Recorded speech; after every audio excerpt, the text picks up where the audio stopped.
In the early 2000s, pop music was in a state of transition. The teen pop boom that had defined the late 90s, led by Britney Spears and Christina Aguilera, and boy bands like NSYNC and Backstreet Boys, was starting to lose some of its shine. At the same time, hip hop was rapidly rising, with artists like Eminem and Nelly dominating the charts, and R&B singers such as Ashanti creating their own waves.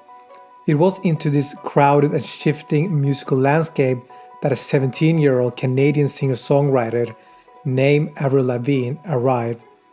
She had a guitar and a skater punk look and an attitude that set her apart from nearly every other star of the moment.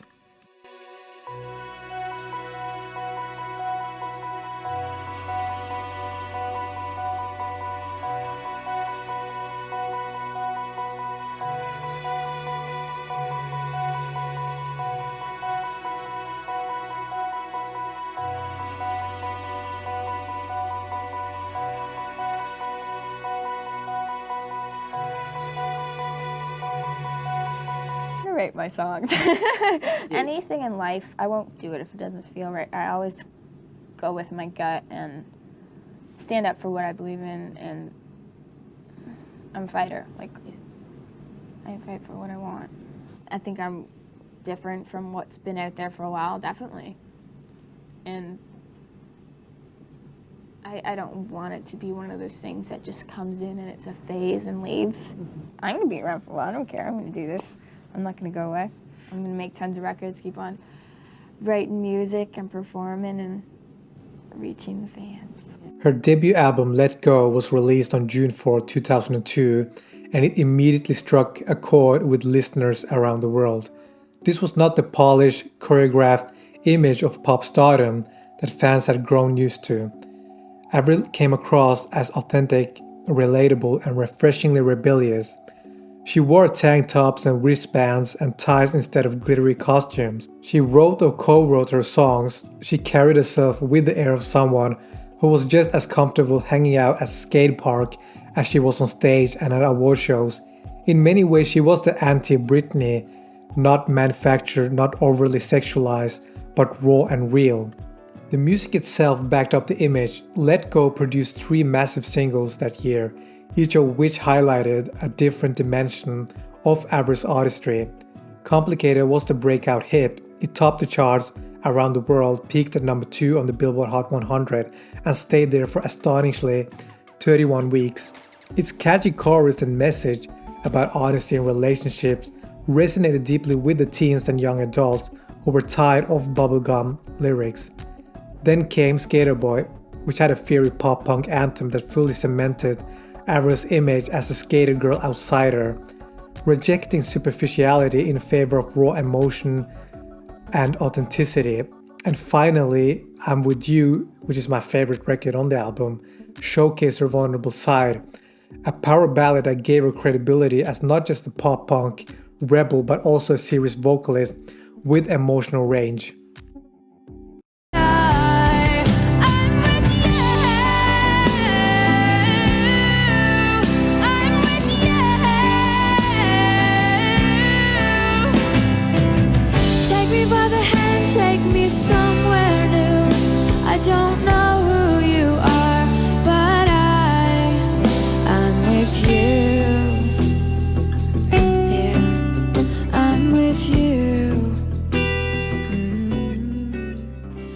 Commercially, the album was a juggernaut. It sold over 16 million copies worldwide, making it the best-selling debut album of 2002.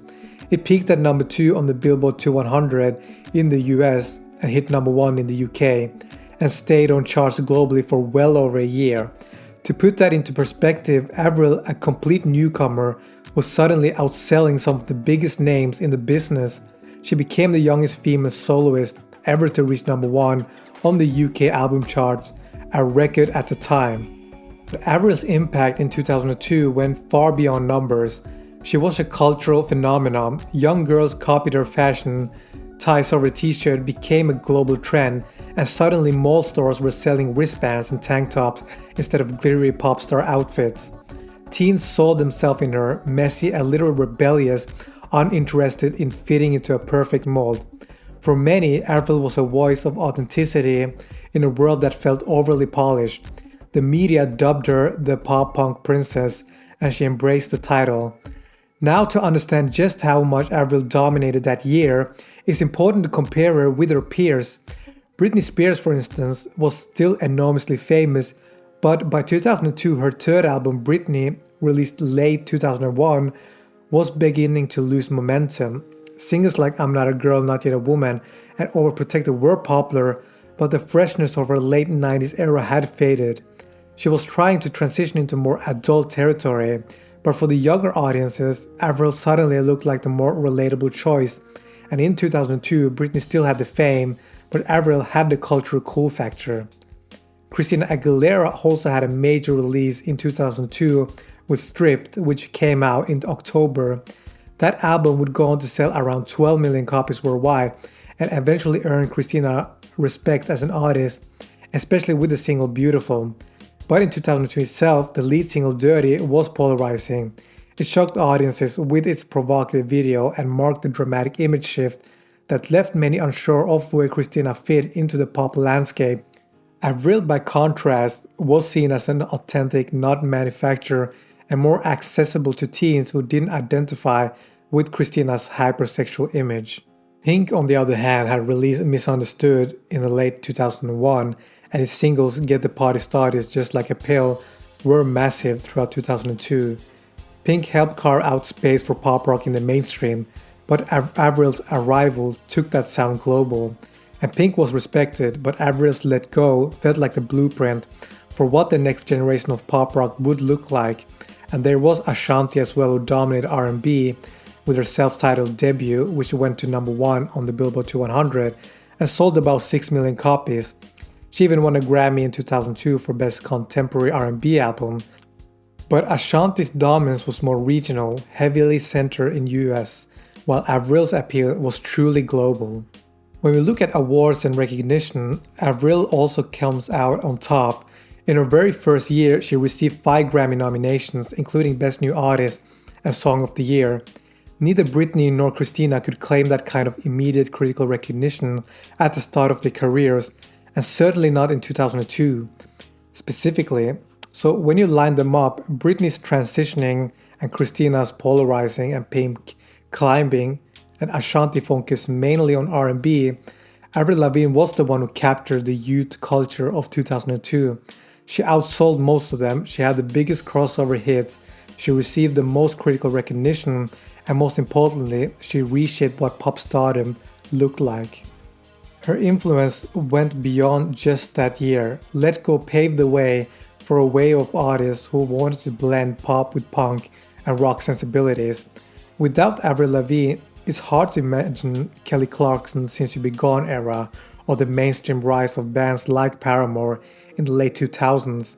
Even today, artists like Olivia Rodrigo cite Avril as a direct influence, showing how her debut created a legacy for beyond its original momentum.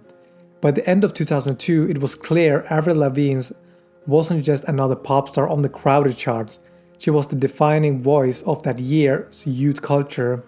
While Britney and Christina had their established lanes, Avril represented something new, a generational shift. She didn't just join the pop world, she reshaped it.